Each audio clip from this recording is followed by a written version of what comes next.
Good morning, and a very good Tuesday to you here in sunny Sandbach, well, cloudy Sandbach. Good morning, I'm Chris Tibbetts, Transform 365. I'm with my good friend, Dom Boyd. Good morning, Dom. How are you this morning? Morning, Sibsy. I'm good. I love the jingle. I love the jingle. That jingle cracks me up every time. Every time. I feel like Dom. Straight out of America or something. Yeah, it's a wonderful jingle until you've heard it about the 100th time last night when I was cutting videos. I was just like sick to the back teeth of like, no, I don't want to hear it again, because I was downloading all of our previous versions. And it's like, no, I don't want to hear it again. No, go away. Shut up. So yeah. It's hilarious. It's hilarious. It's in my sleep now. I just hear it now automatically. It's like, yeah, I think we just adopt the persona as a breakfast TV presenter now, don't we? Don't need the big breakfast. You've got the morning boost. You definitely don't need the big breakfast. Yeah, if any radio stations or TV stations want to sign up 2 presenters for their breakfast show, we are available for all weddings, bar mitzvahs, christenings, and breakfast radio shows. Yeah. So Radio 1, if you're listening, you want to get rid of that guy currently, what's his name, Greg James, whatever, if he's on holiday, we'll do it for you. Bargain price as well, 2 for the price of 1. Right. Cool. Well, let's get on to this morning's topic. So we are talking about moving from inspiration to action. Think about, how many people do we talk to who have tried everything and have been really good, and they all have these great ideas, but they never realized them. It's been a great idea to lose weight, great idea to get fit. I've got all these great intentions. I've bought all the books. I've bought all the gym kit. I've bought the membership, and I don't actually do anything with it because I don't know how to get action. Mm-hmm. And when you think about it, there's only one sort of self-criticism that most people have, and it's that inability to take action with any consistency. Everyone gets started, don't they? Everyone's got great intentions, but they never seem to get past the first base. And I thought, well, I know somebody who occasionally has the procrastination, but I also know somebody who's pretty good at getting shit done.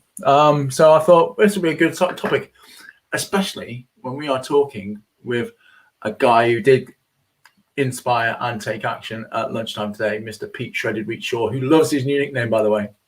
Good, does he? He messaged me before and says, I'm loving this shredded wheat. So anyway, so that's the subject, Dom. I thought it'd be really good. It's a nice segue into Pete later on, and we've been discussing it quite a lot with people because they get all motivated, don't they? And then they go, they never really seem to go from inspired to taking action. So, Joe, you said what's something. Your opening thoughts? My first thought is it sort of takes us back to yesterday, and that is it's got to be something you've got to enjoy it. You've got to enjoy what or find enjoyment from it. It doesn't necessarily always be something, because it doesn't always necessarily have to be something that you enjoy, but you have to find some enjoyment from it. It has to align with your values, and you have to get some value out of it. Yeah. And I always think, that do what you enjoy. It's a fucking cliche. That what does it even mean? Yeah.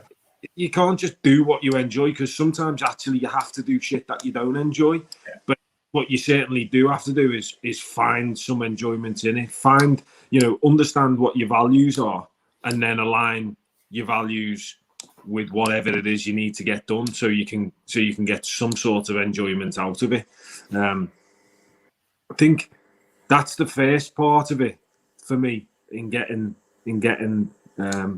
taking for inspiration. I want to get to the gym, but you don't like the gym.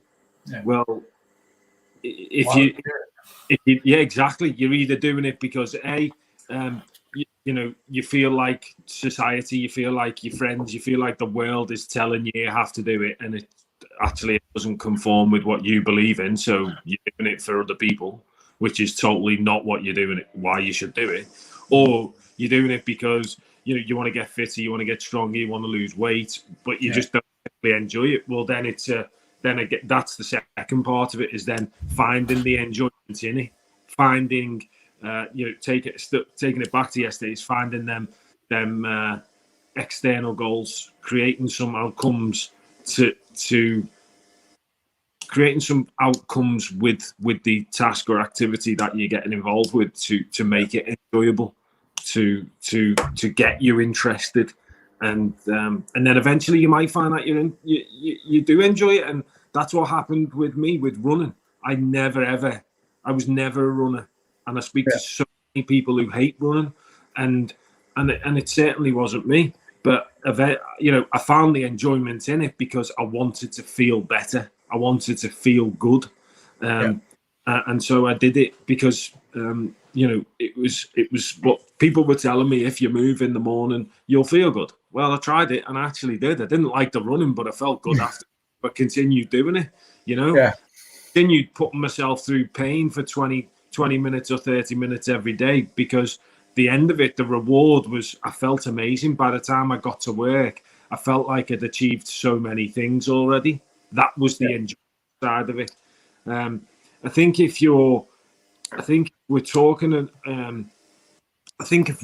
about sort of maybe actions that need a little bit more planning, maybe or a little bit more education, then you've got two ways of going about it. And I think one way is to just do it. You accept failure is going to happen, and if you easily accept failure, then a just do it attitude is you love that one, fail fast. I do. You love it, and that's absolutely, if you've got that ability, if you've got that mentality to fail fast, and get up, dust yourself down and go again, fail, get down, get up, dust yourself off, go again. If you've got that attitude, then that's a fast way of getting action done. Yeah, that's a real fast way of getting it done. But if you're a little bit more, if you've got that fear of failure, if you're a little bit more on the cautious side, then there's a make a plan, then whatever whatever that you want to get done, put a plan around it. Do you need to do some study? Get some study done. Educate yourself. Cover off what you need to get done. I think on the planning side, and the fear is then you can do too much. Yeah, you can plan until the cows come home. You can study. We see this all the time with people we work with. They read book after book after book and wonder why they get nowhere. Well, reading a book is cool and it will help you, but unless you actually accept that you've got to take action, then you'll never do it. That's so true, because I think they say, we always tell people to avoid, and I've been guilty of in the past, being someone that spends an excessive amount of time learning, planning, and thinking. Yeah. Because all you got to do to start with, somebody come up with a decent plan and work it with enthusiasm. Because actually, if you can learn to take action, it's one of the most valuable skills you'll have in life. Because everyone's, planning's great, but actually taking action, because that action is, as we say, the only answer. And if you think about it, the most successful people are normally, are they thinkers or doers? Mm-hmm. Elon Musk. Yeah. Steve Jobs. Any of those guys. Bill Gates. Yeah, they were clever guys, but they did stuff. They took action. So I'm thinking, and I think you're right. I think some of those points are really important. I think, again, when people are looking to make changes, it's about creating that necessary space in your life, because you need to think about how much time you need in your day to complete your objective. So people make a decision, I'm going to run a marathon, I'm going to do a triathlon, I'm going to do these things, but they don't actually understand the time commitment. Yeah. For example, if you think you're training for a marathon, you probably need to spend, an hour, you start for an hour a day, but you need to build up, to 2 to 3 hour block. You need to have at least a 3-4 hour block once a week for a run. Yeah. For a long run once a week, because you need to get used to doing that distance. Now, but when your routine. Just on that point, when I was doing, when I was over in New Zealand and I did a lot of fell running, fell running is not running on the flats either, by the way. I was out for 4 hours. Yeah. 4 freaking hours. Yeah. I was dead. That was my whole day. Yeah. And it's about understanding, you're right, understand that impact. I think the other thing you said as well is about beginning with those baby steps. Because people, you'll have seen it in your previous life, in your life when you've been in the gym, right? And I've seen people do it. They jump into action, they do this new activity, and they throw themselves in it, and then they're overwhelmed or injured, or it's like, no, start with like whatever you're doing, start baby steps. Start with 5 minutes and add a little bit more, or pick a time that's comfortable and start how much time you treat. Because actually, the most important thing is to get started, not to start it full on and then go, this is really hard, I don't want to do this anymore. You're never going to get it right from the beginning. You might get the elements of it right, but the structure you'll never get right. And I do see this all the time in the gym. And when we get new people come in the gym and they want a program off me the day they start, and if I'm honest, I never give them one. And I say to them, come into the gym, get your routine down in the gym. Are you coming in the evening? Are you coming in the morning? Are you coming in 3 times? Coming in, because we all have a great intention. I've got an hour. Every session I've got an hour, and I can come in 4 times a week. And then actually, the reality of it is that work, takes a bit more time. The kids take more time. Partners, life takes more time. And then they've only got 45 minutes, and they've only got 3 times a week. I've just spent time writing an hour program for 4 sessions a week, and they've only got 3 sessions. And it's 4. And it just, they don't know what they enjoy. So whatever it is you're going to do, that's why action is the answer, because you'll figure out your routine, you'll figure out how it's going to work, you figure out the pieces as you're doing it. And then, as we like to say, and it's a cliche, but perfection, better done than perfect. Process over perfection. Absolutely. And I think the other one as well, and especially talk about gym, and you talk about 4 sessions, where in anything, even on sort of, when you think about, we're dealing with most eaters, and it's like, I'm going to restrict myself from all these foods. It's like, no, because actually all you're doing then is creating that wrong environment. You're creating that, it's about removal and, not demonizing. And as soon as you go, I'm going all in on this, and it's like, all you're doing is creating a big problem for yourself that you don't actually have the mental capacity to deal with. And you're making the problem get bigger, and then all it does is become a big problem on itself. I think the other thing as well, I think in terms of getting started, is avoiding letting yourself off the hook in the beginning, because you and I both know there are some days you don't feel like taking action and you just stop. And you and I both know it only takes that split second to convince yourself to have a good reason to avoid the task. And I think if you freeze, I've now made a habit of, I don't do anything else for a minute. If I go, I don't go reach for something else. I go, right, okay, stop, think, minute, 2 minutes, right. Because I should be able to get myself back on track. But if you sort of like go, no, this is rubbish, and give up, and you pick up your phone, or you turn on the telly, or you're on Facebook, actually you've lost it then, because you're never going to get back to it. You've definitely got to stay on track. Definitely. And this is one's going to be your favorite, because you love this. Generating reminders until you develop a habit. 100%. 100%. I have reminders that go off. Like, my phone never stops bloody going off. I thought you were dead popular one day, but it wasn't. It was all messages to yourself. It's listen, when you if you've got any sort of background like I've got, that yes, I am disciplined in a lot of places, and I am, I'm disciplined in a lot of places, and I've got lots of dedication, but there's certain areas that I lack in, and connection, with friends, with people, has been something that's been a struggle for me over the years, because I've withdrawn myself, so as I'm trying to make them steps again to move forward, then I have to have reminders to speak to people, physically to call people, because if I'm feeling myself, if I'm not feeling 100%, and as a perfectionist, if the environment and the situation at a specific time isn't perfect, guess what I'll do? Procrastinate. So I need the reminder, because then I guilt trip myself. Hang on, I don't feel good, but I'm also not saving myself by not reaching out to the people I said I would. Yeah. You have to have them reminders. Yeah. Reminders for birthdays. You can't get pissed off if people don't send you the card, but you don't send them either. Yeah. The big thing for me was when I was growing up, I was so selfish. The world revolved around me that I'd never thought about people's birthdays. I was always receiving cards, and then I'd never, I always forgot birthdays, and that's a thing for me now. Is I try not to, I'm not saying I get it right every year, but I definitely. Hey, mate, that's what Funky Pigeon was invented for, mate. All you got to do is put all the birthdays into their app, and it's like it just sends them for you automatically. Yeah, Moonpig, all over that. Moonpig, Funky Pigeon, yeah, that was a godsend for remembering people's birthday. At least you got a reminder and said, "Yeah, it's Sonic's birthday. Do you want to pick a card?" Yes, please.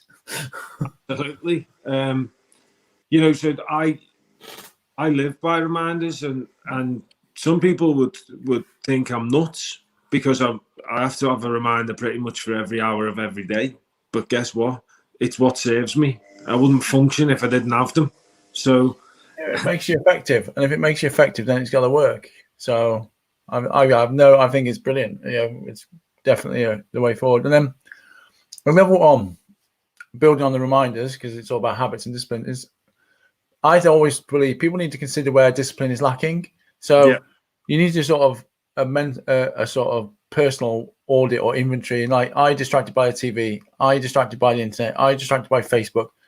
Because if so, you need to actually do whatever it is you're trying to do when these aren't present. Because if you are trying to study, if you're trying to work out and you've got your phone and your phone keeps pinging, but you're being distracted from your workout, if you're eating but actually binging on Netflix triggers you to stuff crisps down your neck, whatever it is you're trying to do, it's much more harder if you're stacking things against you by relying on willpower rather than discipline. The key for me in all of that is get it scheduled. Get it scheduled. Remove distractions. If you've got that schedule, if you've got a schedule, but you're keeping the distraction, but you're not really doing the work, then you're setting yourself up to fail for a start. But the other piece is if you've scheduled something, then you clearly find it important. Yeah.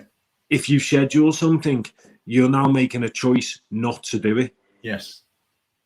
Now, if you schedule it, you want to do it, but a number of things can get in the way. Yeah. Blank space in your day is a deadly thing to have. Say again. Blank space in your day is a deadly thing to have. 100%. Because you'll fill it with nothing. Fill it with nothing, and anything could happen to that. You can have the greatest intentions in the world, but anything could happen that will send you off off track. If it's scheduled, you can move it. Yeah. But likewise, if you decide not to do it, you're making a choice now. Yes. Not making a choice if it's not scheduled. You're just hoping that you'll do it. Yeah, I totally get with that. And I think the other thing as well, and we touched on this yesterday, and I think we are, you think I might actually structure these and plan these. We talked about visioning and that, and I always think it's really important to get that focus on the end, because we don't want you to rush to the end, but actually if you've got a vision of how you want it to be, I do this in triathlons, right? And you will have done it in your long distance running. If you think about how miserable it is to do that 100K bike riding as a triathlon, right? It's tough to go, I ain't going to do this, right? But if you focus on that feeling of crossing the finish line at the end, actually training's a lot easier because you've got the logic behind it, you've got the reason behind it. If you just go, I'm going out 100K training right now, you'd be like going, oh, my leg hurts. Oh, but if you've got that focus of going, there's a logic to do this because actually I'm going to do this because that's, when I'm doing that ride, when I'm, when you're waiting to catch me at the finish line in Bala in September when I finish that triathlon, it's like, that's why I'm going to be doing it. And it's about giving that training, and it's like having that vivid picture of you reaching your goal, and then and this can be anything, whether it's a sporting event, whether it's losing weight, whether it's building your house, whatever it is you are looking to do, having that vivid picture and then going, because then you can use your mind to really help you and motivate you. Yeah. The other aspect of that is, I mean, if you like me anyway, is tell people that you're doing something. Yeah. Not because you're held accountable, but because if I tell somebody that I'm doing a marathon or you're doing a triathlon, people love that shit. Yeah. People praise you. People give you a big ego boost, and that's what gives you. When I start visualizing that, thinking I'm doing a marathon, people are I'm going to get. It's not. I'm not looking as such. I'm trying to say this carefully. It's not that I'm only doing it for external factors. I'm doing it for me, but I'm using external factors to create internal motivation. People saying that to you, people giving you that, wow, God, aren't you brave? Aren't you stupid? Aren't you whatever? Well, well done. It's just amazing lift, isn't it? Yeah. Even people going, you must be mad. Yes, I am mad, but thank you. Yeah, we're really mad. I don't know if it's the right mad or the wrong mad, but yeah, mate. When we're swimming across Windermere in the summer, you'll definitely be going, I was mad. Yeah. Dodging the lake, dodging the ferries. Yeah, this would be a good idea. Yeah, mate, it's a great idea. What's that big white thing? Yeah, don't worry, it's a ferry. It'll miss us. Yeah, in our black wetsuits, which you can't see us in the water. Anyway, cool. And I think coming to the end of this, I always think people need to realize that conditions aren't perfect. If you are waiting until all of those stars in the universe align, right, to be the right time, the right now, you'll rarely accomplish anything. We learn to people go, oh, I'm not ready yet. Oh, I've got this happening. It's like, is your pain enough yet or not? Because when is the right time for you to start? When is the time for you to begin your transformation? When is enough? Because if you're waiting for, well, it's my sister's birthday, we're going on holiday, lockdown's going to end, you could be waiting forever. You can't wait for the right time. You can't wait for the right moment. You have to create the right moment. This is again something I've learned along the way. Is you wait, if you're waiting for the right moment, you're waiting for fucking ever. But you can certainly create, the perfect moment, if you will, or the best moment. You can get certain factors into play that will minimize sort of taking you off course or knocking you sideways, whatever. But you're never going to get it perfect. So crack on. And as you like them, Dom, I'm going to end with a phrase, okay? Because you love these. I love it. So when you learn to work through the less than perfect conditions and situations, there is a great saying, and you love the sayings. The best time to plant a tree was last year. The second best time is right now. Yeah. Yeah. And you can change that to 20 years or whatever. But basically, there was always a better time to have started, but actually start now. Because if you wait until the future, you'll just lose time. Well, and there's that other one. I forget. I've heard this loads recently, but we overestimate what we can do in a year and underestimate what we can do in 10 years or something along that line. Whereas if you plant that seed now and just start chipping away, you'll be amazed at what you can get in a year. Yeah. Amazed at what you can in 10 years. That is so true, mate. So anyway, we'll end because we've got a date and we've got Lunchbox Live today, haven't we? So yes. So who's on today then, Dom? Pete Shredded Wheat from Barnsley Barbell. I'm looking forward to it. I've never done a. I've always been fascinated, but never done a sort of shred, a body shred. A rip, a cut, whatever they call it in the big bodybuilding world. But yeah, Pete did that transformation, and it took a lot of dedication, a lot of hard work. Similar to the Lean Lads boys, it'll be interesting to see how he coped and what the effects were after effects have been for him. Yeah, I'm intrigued because I know when I looked at his journey and he didn't. Apart from having an amazing physique, he actually got stronger and faster and fitter, which doesn't necessarily happen when you're going. If you're going for aesthetics, you are so drained from getting to that thin, but he was actually getting fitter and stronger. So he's such a lovely lad, lovely lad. I can say that because I'm a lot older than him, but yeah, he's a lovely. He's got a great story, and you get on with him because he's a ginger. Yeah. Got 2 gingers on today, and I'm almost ginger. Cool. All right, brilliant. Well, look, thank you very much, everyone, for listening, watching, participating. Kevin, Rachel, thank you for your comments. Lovely again. Yeah, Kevin, you are no longer allowed Ben and Jerry's. You need to go and buy the ice cream from Aldi. That's 340 calories. Don't buy Halo Top. It's a ripoff. And on that note, I'll say adios. Adios. See you all at 12 for Lunchbox Live. Bye now.